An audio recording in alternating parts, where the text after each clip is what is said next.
Hello everybody and welcome back to Dollar Tree Dinners. On Tuesday, we make dinner with a $10 budget from Dollar Tree.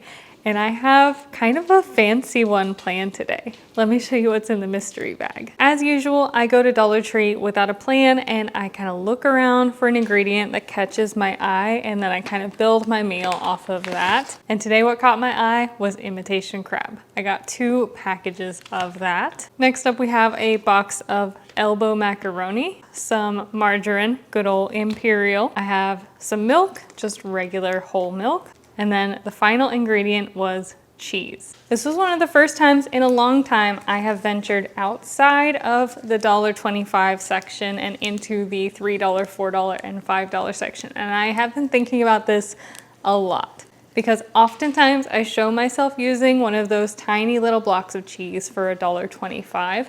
They have cheddar and they have pepper jack. And it was one of the last times I was there where I realized if I get a block of cheddar and a block of pepper jack, that's 6 ounces of cheese for $2.50.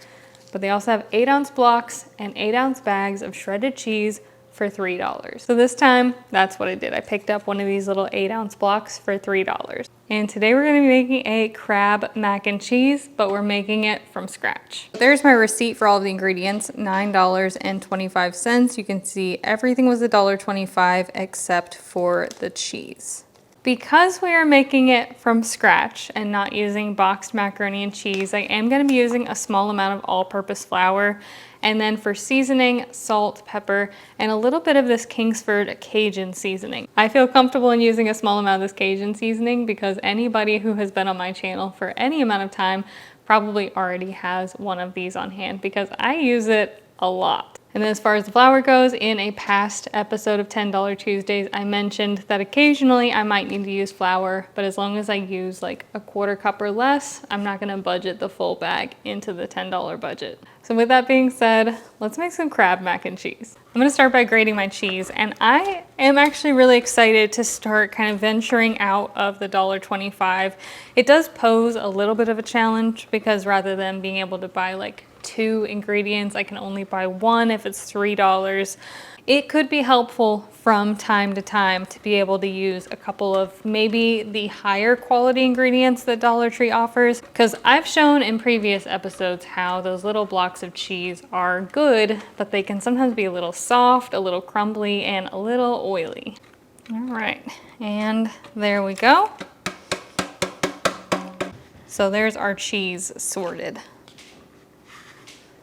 And it's freshly grated, so it should melt really easily into our cheese sauce. So let's grab a saucepan and get that heated up over medium heat. And I'm gonna go in there with a 1/2 stick of our Imperial margarine. We're gonna let that melt down completely. Once that's fully melted, or almost fully melted, I'm gonna add in an equal part of flour. So 1/4 cup of margarine, 1/4 cup of flour.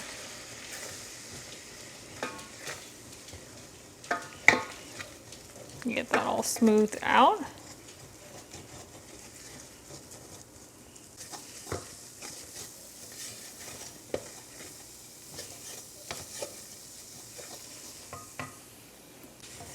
And now I'm going to slowly start adding in our milk, a little bit at a time.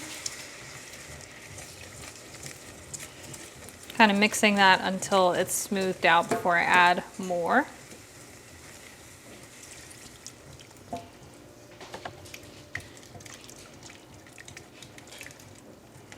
It's gonna get really thick at first, but just keep adding milk and it'll start to kind of thin itself back out again. I'm gonna be adding in the entire carton, so 4 full cups. I'm gonna switch over to my slotted spoon real quick, just so I can work out those lumps a little easier. All right, once you get to this point, you can just go ahead and add in the rest of the milk. So the rest of the 4 cups. And then we're gonna let that slowly come up to a boil. Again, we're on like medium heat. We're not trying to scorch the milk, just kind of being gentle, but you do need it to come up to a boil in order for it to thicken fully. This thickening step might take a few extra minutes, so if you can't tell, I've got a pot on the back burner coming up to a boil to cook our pasta. So I'm gonna tell you, all right, so I'm gonna show you how to tell when it's about ready to season. It's when you can kind of take a spoon, coat the back of the spoon, and run your finger through it. And you see how it doesn't close the gap. That's when it's starting to thicken up. We're gonna start with just salt and pepper. The salt and pepper are to taste. I'm gonna add 1 teaspoon of that Cajun seasoning. That is it.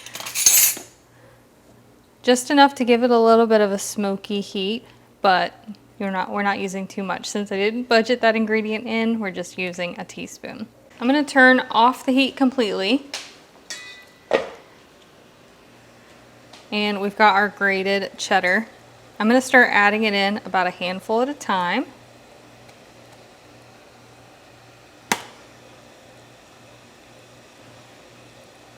Letting it melt completely before we add in the next batch.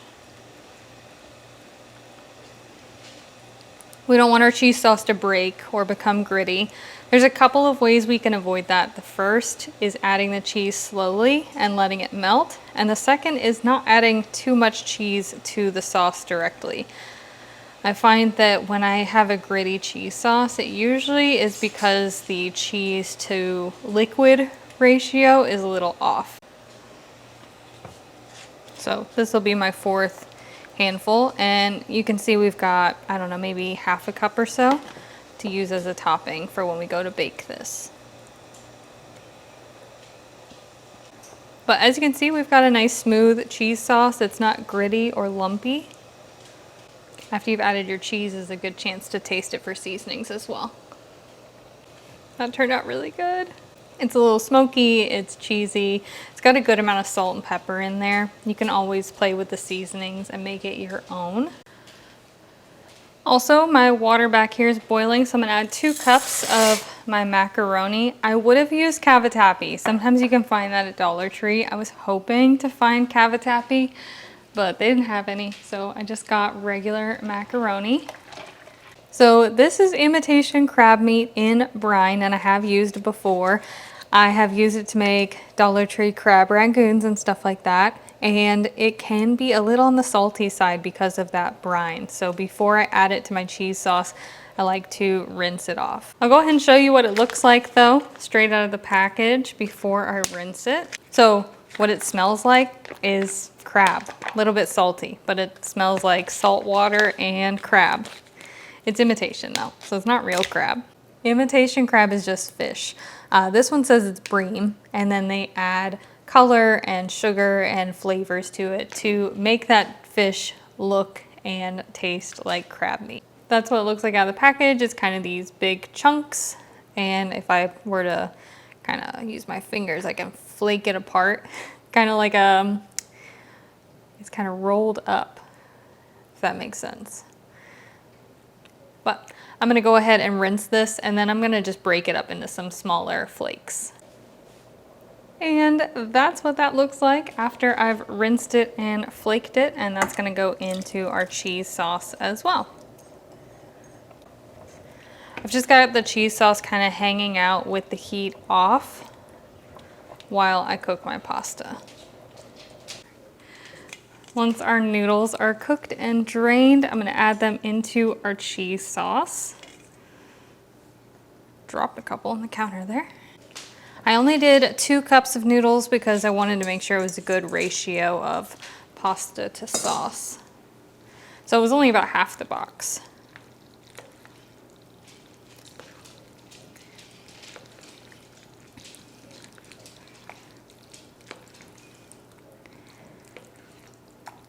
And I would say that's quite saucy. Totally fine by me. I always feel like mac and cheese needs to be saucy. Final step is we're gonna pour our prepared from scratch crab mac and cheese into a baking dish. Probably could have done a little more noodles, but that's okay. We're gonna top it off with our reserved sharp cheddar.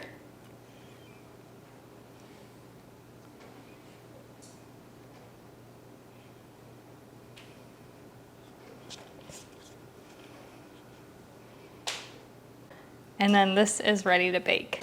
Let's do 375 for about 20 to 25 minutes. Just until that cheese is nice and brown on top.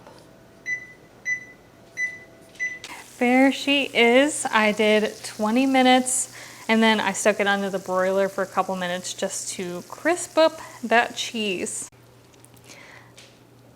All right, I'm getting impatient. I just want to dig in. I want to see how creamy it is on the inside. I'm hoping it didn't change texture in the oven. All right, moment of truth. Oh yeah. It did change texture a little bit, but it looks like some of that sauce kind of soaked into the pasta, so it's not quite as loose as it was when I put it in there.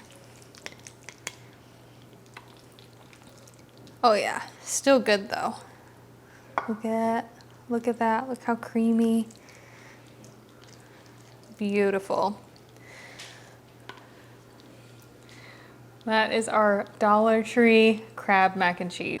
I have always been the type of person who prefers creamy mac and cheese. Like I don't really want like crunchy toppings or anything like that. I just want cheesy, creamy deliciousness. If you like a panko or a breadcrumb topping on your mac and cheese, absolutely feel free to toss one on there.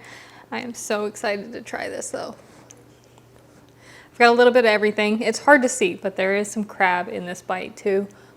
The crab is a really pale pink color, so it's hard to see it in the mac and cheese.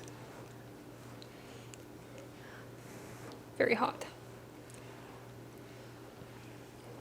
Ooh. Ooh.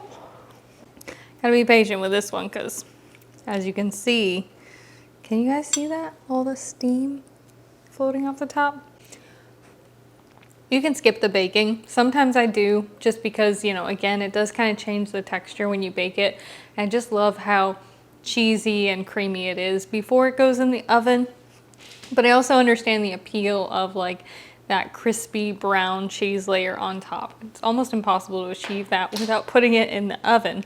Although it's already hot going in, so you could just add that cheese layer on top and then just broil it until it's crispy.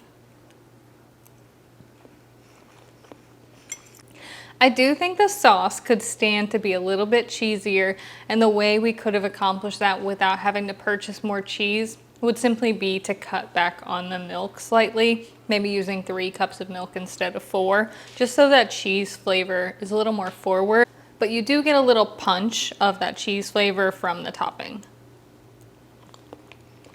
And of course, I know some of you guys are wondering, how's the crab? It's very mellow. It's definitely in there, you can taste it, you can see it, but rinsing the crab definitely improves its overall flavor. As I flaked it, I even kind of soaked it in a little bit of water just for a couple minutes to pull out some of that extra salt. So the verdict is in. We have both tried the crab mac and cheese. We both agree it's good. We have the same kind of thoughts about it. I probably would prefer to not bake it, maybe just broil the top. And it's kind of a catch-22 because maybe it needs a little bit more cheese flavor, but then I also wonder if you wouldn't be able to really taste the crab anymore if it had a stronger cheese flavor. So I actually think the cheese flavor is balanced. So that'd probably be the only thing I do differently next time, is just to brown up the top and not bake it. But otherwise, crab mac and cheese is a win. Overall, I'm really impressed with how that turned out. I hope you guys are too. Hope you're having a fantastic day, and I will see you again tomorrow. I am gonna get a Wednesday video out this week for sure.